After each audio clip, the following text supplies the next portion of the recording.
Involve کیا، جس سے ہمارے پاس کمپیوٹر سائنس کا ڈپارٹمنٹ اس وقت ہمارا سب سے زیادہ آپ کہہ لیں کہ مشہور ہے، یا سب سے زیادہ اسٹوڈنٹس ہمارے پاس اسی کے اندر ہے، تو ہم ان کو انوالو کریں. ایٹ دا سیم ٹائم جو ہمارے پاس باقی ڈپارٹمنٹس ہیں، کمپیوٹر سائنس ہے، ایجوکیشن ہے، سائیکالوجی ہے، اس کے اندر بھی ہم سب کے اندر ایک تو لیٹسٹ ٹیکنالوجی اے آئی پہ ہم کافی ریسرچ کر رہے ہیں، اور اس پہ ہمارے ڈفرینٹ کمپنیز کے ساتھ مل کے پروگرامس ڈفرینٹ کائنڈ آف چل رہے ہیں الحمدللہ. مسلمانوں کی دنیا کی سب سے بڑی اے آئی انشاءاللہ ہم اگلے 2-3 مہینے میں لانچ کرنے والے ہیں الکوثر کے پلیٹ فارم سے. کافی مہینوں سے اس پہ کام چل رہا ہے الحمدللہ. 4-5 ٹیمز ہیں مختلف کراچی شہر میں جو اس پہ کام کر رہی ہیں اس وقت. پھر جو باقی ہمارے جتنے پروگرامز ہیں ہم ان کے لیے بھی شارٹ کورسز، ان بچوں کے لیے بھی شارٹ کورسز، قرآن کورسز، سیرہ کورسز، تھنکنگ کورسز، یہ سارے ڈیولپ کر رہے ہیں تاکہ وہ جب باقی کورسز کریں تو اس کے ساتھ وہ اس میں انوالو ہو سکتے ہیں. تو یہ اوور آل میں نے آپ کو تھوڑا سا بتایا کہ بہت بہت شکریہ. ہمارے ساتھ مفتی فضل سبحان صاحب موجود ہیں. مفتی صاحب، آپ بھی ایک مدرسے سے تعلق ہے آپ کا، اور وہ ایک ٹریڈیشنل مدرسہ ہے، ٹریڈیشنل انداز میں چیزوں کو سکھا رہے ہیں. اچھا، ایک جو چیز آتی ہے وہ سامنے، وہ یہ کہ ایک مغربی یلغار ہے، ایک مغربی افکار ہیں، ان کا ہمارے اوپر حملہ ہے، ٹھیک ہے، اور ہم ان کو ریزسٹ بھی کرنا چاہتے ہیں. مگر مدارس سے جو تعلیم حاصل کرنے والے اسٹوڈنٹس ہیں، وہ عام طور پہ ان کا ایک میڈیم بیریئر یعنی لینگویج بیریئر ہی ہوتا ہے. وہ سمجھ ہی نہیں پا رہے ہوتے ان افکار کو جو مغرب کی طرف سے آ رہے ہوتے ہیں. تو ان کو کاؤنٹر کرنا تو ایک یعنی آگے کا مرحلہ ہے، سب سے پہلے اس کو سمجھنے کا مرحلہ ہے. تو آپ کیا سمجھتے ہیں کہ کس طریقے سے ایسی چیزوں کو کیا ماڈرنائز کرنے کی ضرورت ہے، کیا لینگویج بیریئر کو ہٹانے کی ضرورت ہے؟ نحمدہ و نصلی علی رسولہ الکریم. جہاں تک آپ نے بات کی 1857 کی جنگ آزادی تک یہ دینی اور دنیاوی تعلیم یا اسلامی اور عصری تعلیم ایک ہی تھی، بلکہ میں تو اسلامی تعلیم کو عصری تعلیم کہتا ہوں. جی. چونکہ قرآن اور حدیث میں قیامت تک آنے والی ایک ایک چیز کو مکمل جو ہے وہ ڈیفائن کیا گیا ہے. لیکن 1857 کی جنگ آزادی کے بعد مسلمانوں کو 2 چیلنجز درپیش تھے. ایک طبقے نے کہا کہ اگر مسلمان انگریزی تعلیم سے نابلد رہیں گے تو اداروں کے اندر ہندو آگے چلے جائیں گے اور مسلمانوں کی نمائندگی نہ ہونے کے برابر ہوگی. اسی لیے انہوں نے اپنا سارا فوکس مسلمانوں کو عصری تعلیم دلوانے کے اوپر کیا. دوسری طرف علماء نے اس بات کو ریئلائز کیا کہ بھائی مسلمانوں کے بنیادی عقائد اور مسلم آئیڈینٹی ختم نہ ہو جائے، تو اس چیز کو برقرار اور بحال رکھنے کے لیے انہوں نے مدارس کا ایک میکینزم شروع کیا. اس وقت انگریز کا ریڈار تھا، ان کے ویجیلنس اور سرویلنس سسٹم سے بچنے کے لیے انہوں نے چٹائیوں پر بیٹھ کر، درختوں کے نیچے بیٹھ کر دینی تعلیم کا ایک سلسلہ شروع کیا. لیکن مقصد ان کا یہ تھا کہ مسلمان کو نماز اور توحید، رسالت، ختم نبوت، اہل بیت کی محبت، قرآن کی حقانیت، صحابہ کی عظمت اور یوم جزا پر یقین، یہ بنیادی چیزوں کا علم ہو اور اس کا عقیدہ محفوظ ہو جائے. پاکستان بننے کے بعد سیناریو تبدیل ہو گیا، لیکن اب تک اس چیز کو ڈسکریمنیشن کے ساتھ دنیا کے سامنے رکھا جا رہا ہے. تو بنیادی طور پر لارڈ میکالے نے جو 1835 کے اندر بر صغیر کے اندر آیا، اس نے پورے ہندوستان کا ایک دورہ کیا اور اس نے کہا کہ یہاں کے لوگوں کی کلچرل ویلیوز اور جو مذہبی ویلیوز ہیں وہ بہت مضبوط ہے، فیت اور عقیدے کے اعتبار سے یہ کمپرومائز نہیں کرتے. تو ان پر حکومت کرنے کے لیے ہمیں کیا کرنا پڑے گا؟ جب تک unless we break the very backbone system of this nation. اور پھر انہوں نے کہا کہ اسپریچول اینڈ کلچرل ہیریٹیج کو ہم ایسے ان سے ختم کر دیں کہ ٹرولی ڈومینیٹڈ نیشن ہو جائے، مغلوب قوم ہو جائے. تو انہوں نے لارڈ میکالے کے نظام تعلیم کے ذریعے سے مسلمانوں کے اساسی اور مذہبی تعلیم پر قدغن لگانے کی کوشش کی گئی تھی.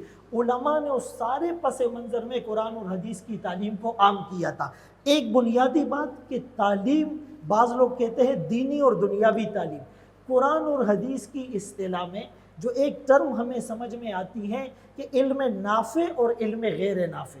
اللہم انی اسألک علما نافعا، اللہ میں علم نافع کا سوال کرتا ہوں، وہ اسکول، کالج، یونیورسٹی کا ہو یا مدرسے کا. اور اللہم انی اعوذ بک من علم لا ینفع، اس علم سے پناہ مانگتا ہوں کہ جس میں نفع نہ ہو. تو یہ تعلیم صرف لکھنے پڑھنے کا نام نہیں ہوتا ہے، بلکہ اس میں تربیت اور کردار کا بڑا عمل دخل ہوتا ہے. کسی قوم کو مہذب بنانے کے لیے ان کے افراد کو تعلیم کے زیور سے آراستہ کرنا پڑتا ہے. افراد کے ہاتھوں میں ہے اقوام کی تقدیر، ہر فرد ہے ملت کے مقدر کا ستارہ. بہت بہت شکریہ. ناظرین ہمارے ساتھ رہیے گا، ایک چھوٹا سا وقفہ لیں گے اور اس کے بعد علماء کرام سے مزید بات کریں گے.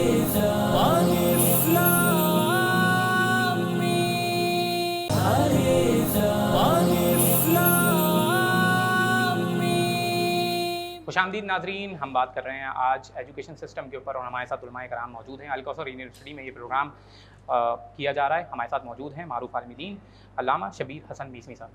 علامہ صاحب، آپ کے مکتب فکر سے تعلق رکھنے والے لوگ بھی حوزہ علمیہ میں جاتے ہیں، وہاں سے پڑھ کر واپس آتے ہیں، یعنی وہاں سے آنے والے لوگ بھی وہی ایک ٹریڈیشنل جو اپروچ ہے، جو ٹریڈیشنل ان کا رول ہے وہی وہ اپناتے ہیں. وہ مسجد کے امام بنتے ہیں، وہ نکاح پڑھاتے ہیں، مگر اس سے یعنی سوسائٹی کو بہتر بنانے کے لیے کوئی ہمیں ایسا کردار نہیں دکھتا. کیا آپ سمجھتے ہیں کہ اس سسٹم کو، جو ایجوکیشن سسٹم عام طور پہ مذہبی ریلیجیس ایجوکیشن سسٹم، اس کو ریولوشنائز کرنے کی ضرورت ہے، اس کو امپروو کرنے کی ضرورت ہے؟ بسم اللہ الرحمن الرحیم. مجھے خوشی ہے کہ کراچی میں ایک الکوثر یونیورسٹی کے نام سے یونیورسٹی بنائی گئی ہے، جو ایجوکیشن کے ساتھ ساتھ تربیت کا کام بھی جیسے انٹروڈیوس کرایا گیا. تو میں دعا کرتا ہوں کہ اللہ تعالیٰ الکوثر یونیورسٹی کو ترقی عطا کرے اور اس کے جو اہداف اور مقاصد ہیں اس میں کامیاب کرے. اور مجھے خوشی ہے کہ میں آ کے ایک ایسے انسٹیٹیوٹ میں آیا ہوں. مفتی صاحب نے جو بات کی 100% ایگری کرتا ہوں، اور جی ٹی وی کا شکریہ ادا کرتا ہوں کہ الف لام پروگرام میں کھل کے گفتگو کرنے کا موقع ملتا ہے. چند سالوں میں آیا ہوں، آج تک میری کسی بات کو سینسر نہیں کیا گیا ہے، اور امید ہے کہ آج بھی کوئی چیز بالکل نہیں کاٹی جائے گی. اور بعض مرتبہ لوگ مجھے بلانے سے اسی طرح کتراتے ہیں کہ یہ ہر چھوٹی چیز کو پکڑتا ہے، لیکن کیا کرو، ایک ذمہ داری ہے لباس پہنا ہوا. جی سر، پہلے تو یہ بتائیں کہ آپ علم اور ایجوکیشن کو مکس کیوں کر رہے ہیں؟ علم ایک چیز ہے، ایجوکیشن دوسری چیز ہے. جب قرآن مجید میں اللہ سبحانہ وتعالیٰ حضور اکرم صلی اللہ علیہ وآلہ وسلم کے ذریعے فرماتا ہے وَقُلْ رَبِّ زِدْنِی عِلْمًا، تو اس کا کہیں مطلب نہیں کہ رب زدنی علما سے مطلب یہ نہیں کہ رب زدنی ڈگریاں، رب زدنی ایجوکیشن. یہ جو ہم کنفیوز کرتے ہیں، میرے خیال میں بھی بتا رہا تھا 20-22 سال پہلے کون سی وہ تھی، میں نے جامعہ بنوریہ میں پروگرام ہوا تھا، اور آپ ہی کی طرح ایک ہمارے بہت ہی مشہور، آج تو بہت اوپر چلے گئے، نام نہیں لیتا، انہوں نے اسی طرح کی ڈسکشن شروع کی اور وہ ثابت کر رہے تھے کہ مدرسے جو ہیں وہ کسی کام کے نہیں ہیں. 20 سال بعد we are again there and we are discussing مدارس have no role in the society. مدارس آر جسٹ نکاح پڑھانے والے، جنازہ پڑھانے والے. مثلاً I don't think so you are correct, and it's better that you correct yourself, and from now I'll talk in English so that you get impressed that I know English very well. Isn't it okay? Huh? So that you understand that I know English very well. And I have pointed some grammatical mistakes around also. So actually the problem is with us, that ilm is something which Allah subhanahu wa ta'ala has blessed humanity with that. And education is a system which has been developed by a system which wants workers for their development, and which is the economic system of the world. So what is our point of discussion today? چلے بھاری پڑ رہا ہے، میں اردو بول دیتا ہوں. کیا پوائنٹ آف ڈسکشن ہے؟ I felt، برا مت مانیے گا، میں کسی کو آپ بھی تھوڑا کنفیوز ہیں. آپ نے کہا آپ کے حوض علمیہ سے بھی آتے ہیں، وہی پرانا، کون سا پرانا سسٹم ہے؟ نہ ہمارے حوض علمیہ سے پرانا سسٹم آ رہا ہے، نہ اہل سنت یا دیوبندی یا بریلوی مدرسے. ارے جائیے تو آج، کیونکہ شریعہ ایڈوائزر بورڈ ہوں اور وفاق کا ممبر ہوں، میں اہل سنت کے مدارس میں جاتا ہوں، میں اش کرتا ہوں. کیا پیاری تربیت ہو رہی ہے، کیا خوبصورت تربیت ہو رہی ہے. And I challenge you over here on television. You come with me, I'll take you to one of the universities in Karachi. You stand out. اور آپ ادھر دیکھیں بیچاری میری بیٹیاں کس کپڑوں میں باہر آتی ہیں تو آپ کو اندازہ ہو جائے گا.